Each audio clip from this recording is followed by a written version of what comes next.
You were pretty much, I suppose, the unofficial first ever brew time, weren't you? We had that chat in front of the fish and chip shop. I'm not drinking because it's, 11 o'clock in the morning, but I've got a can of Coke. Turning up doing the school run after having a couple of Heinekens or something that wouldn't really work out very well. What's your name? What you do? Where'd you come from? I'm Gordon Stuart, otherwise known as the Arctic Rider. Most of the time I spend being a dad, a husband, and I work in IT, which is all very boring. To kind of counter that, in my spare time, I'm a charity motorbike adventurer. I'm on a kind of mission, COVID depending, that over the next however many years, I want to try and cross the Arctic Circle by motorbike in every country possible. You're like keeping it real, if you like, and you're balancing family life, work life, and you're still managing to do these incredible adventures. Because of my kind of personal commitments, my rides tend not to be a year long around the world. I'm doing that kind of, let's try and do things over a couple of weeks or a couple of days to do something challenging and then slot back into the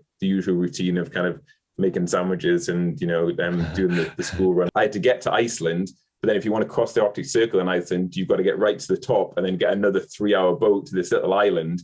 And there's only about 200 meters of land that actually crosses the Arctic Circle in Iceland. Having all these objectives and aims and targets to set your mind on, that's a great thing to have. I'm always looking at Google Maps and stuff, so excited about, can't wait till I'm actually there and doing it. You do all of these rides for charities? Yeah, that's right. So there's two kind of big charities I've been doing it for. It started out with a charity called CEREBRA, who are a UK-based brain injury charity. My daughter Isla was born, but she was born prematurely and she was really poorly. And there was a charity called Tiny Lives Trust who really helped. And we've done some really good stuff for CEREBRA. So now we're moving towards how do we help Tiny Lives, help some other kind of, families who've got little sick and poorly babies as well, which is a harrowing experience to kind of go through. Next one, Ravenshead Rider. What's been your greatest achievement to date? Getting to Nordkapp the second time that I attempted it, only because of the fact that I crashed my bike the first time. And I think there was a lot of doubt, like, was this guy actually going to do it? So I think when I finally made it to Nordkapp and achieved what had been a dream of mine for 4 years, that is